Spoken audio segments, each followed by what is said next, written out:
दोस्तों यूं तो दुनिया में रोजाना हजारों लाखों लोग जन्म लेते हैं, लेकिन कुछ लोग पैदा ही दुनिया बदलने के लिए होते हैं। उनमें से मार्क जुकरबर्ग भी एक ऐसा नाम है जिन्होंने अपने जीवन में ऐसी ऊंचाइयों को छुआ है जहां पहुंचना एक नॉर्मल इंसान के लिए सपने जैसा है। जिस उम्र में बच्चे अपने माता पिता से जिद करते हुए कहते हैं मुझे खिलौना चाहिए, उस उम्र में एक बच्चा ऐसा भी था जो एक ऐप डेवलपर बन चुका था। उसने एक म्यूजिक प्लेयर ऐप को डेवलप कर लिया था। 41.8 बिलियन डॉलर की नेटवर्थ के मालिक मार्क जुकरबर्ग की क्या है कहानी, कैसे बनाई मार्क ने फेसबुक जैसी बड़ी कंपनी, आइए आज की वीडियो में आपको बताते हैं। इसलिए वीडियो को आखिर तक जरूर देखिएगा। पर वीडियो शुरू होने से पहले अगर आप इस चैनल पर नए हैं या आपने अभी तक इस चैनल को सब्सक्राइब नहीं किया है तो चैनल को सब्सक्राइब करना, बेल आइकॉन दबाना ना भूलें ताकि हमारे चैनल की कोई भी वीडियो आपसे मिस ना हो जाए। मार्क जुकरबर्ग का जन्म 14 मई 1984 को न्यूयॉर्क में मौजूद डॉब्स फेरी में हुआ था। उनके घर में उनके माता पिता और 3 बहनें।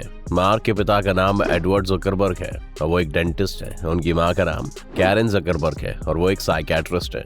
उनके घर के पास ही पिता का डेंटिस्ट का क्लिनिक है जहां वो अपने मरीजों को देखते हैं। मार्क बचपन से ही बहुत तेज और होनहार बेटे रहे। जब वो स्कूल में भी थे तब भी उन्हें प्रोग्रामिंग में बहुत ही ज्यादा दिलचस्पी होने लगी और उन्हें पिता उन्हें अटारी बेसिक्स प्रोग्रामिंग पढ़ाया करते थे। मार्क अपनी पढ़ाई में इतना तेज थे कि उन्होंने 12 साल की उम्र में एक मैसेंजर बनाया जिसका नाम उन्होंने ज़कनेट रखा।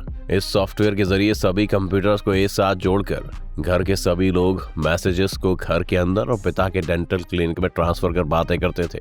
उनके पिता ने सॉफ्टवेयर को अपने कंप्यूटर में इंस्टॉल कर अपने क्लिनिक में इस्तेमाल किया करते थे और उनकी रिसेप्शनिस्ट उस मैसेंजर के जरिए उन्हें एक मरीज के आने की खबर देती थी। मार्क जुकरबर्ग की इस काबिलियत को देखकर उनके पिता ने उन्हें बढ़ावा दिया और उनके लिए कंप्यूटर टीचर को बुलाया जो उन्हें प्रोग्रामिंग सिखाते थे। अब मार्क इतनी तेजी से प्रोग्रामिंग सीखते थे जिससे उनके टीचर भी बहुत हैरान रह जाते थे।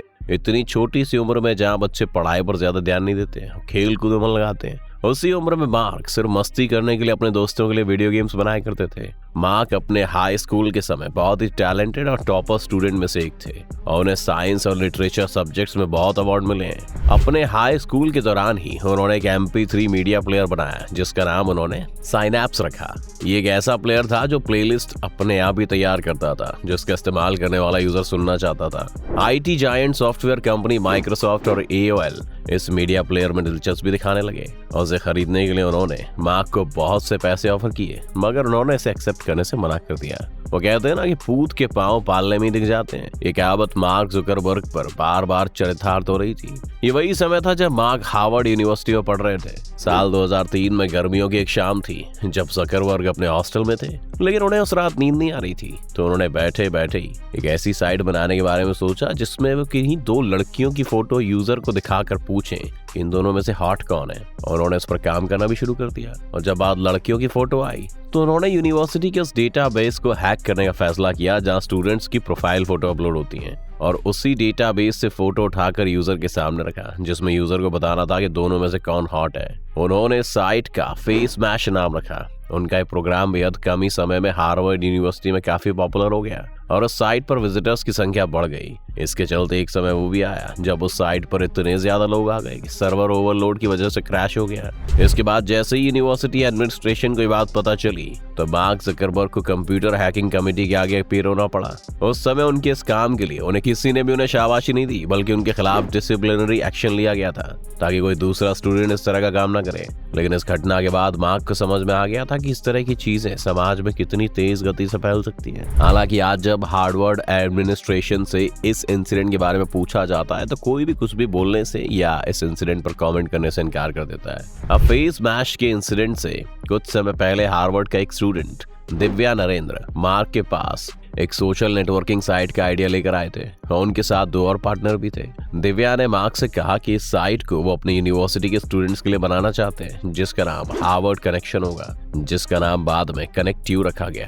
उन्होंने कहा कि इस साइट से जुड़े सभी मेंबर्स इंटरनेट के जरिए अपने फोटोज, पर्सनल इंफॉर्मेशन और यूजफुल लिंक्स एक दूसरे के साथ शेयर कर सकते हैं। मार्क ने इस आइडिया को सुनकर तुरंत ही हाँ कर दिया और उनके साथ काम करना शुरू कर दिया। इस प्रोजेक्ट के ऊपर काम करने के दौरान ही उन्होंने अपना खुद का एक सोशल नेटवर्किंग साइट शुरू करने का आइडिया आया और सन 2004 में मार्क ने एक डोमेन नेम thefacebook.com रजिस्टर कर लिया, जिसे आज दुनिया भर के लोग फेसबुक के नाम से जानते हैं। फेसबुक का इस्तेमाल उस वक्त सिर्फ उनके यूनिवर्सिटी के स्टूडेंट ही करते थे और धीरे धीरे करके साल 2005 में फेसबुक का इस्तेमाल यूएसए के सभी यूनिवर्सिटी के स्टूडेंट्स करने लगे और अपना प्रोफाइल फेसबुक में बनाना शुरू किया। फेसबुक की पॉपुलैरिटी दिन ब दिन बढ़ती जा रही थी और यही देखकर मार्क ने डिसाइड कर लिया कि फेसबुक का इस्तेमाल अब सिर्फ स्टूडेंट्स ही नहीं बल्कि दुनिया भर के सभी लोग कर पाएंगे। इसके लिए मार्क ने अपनी ग्रेजुएशन की पढ़ाई आधे में ही छोड़ दी और इस प्रोजेक्ट की तरफ अपना पूरा ध्यान देने लगे। फेसबुक की एक खासियत है कि यहाँ लोग नए दोस्त बना सकते हैं और अपने पुराने बिछड़े दोस्तों से दोबारा बात कर सकते हैं और अपनी हर बात शेयर कर सकते हैं। फिर चाहे उनके दोस्त दुनिया में कहीं भी रहे,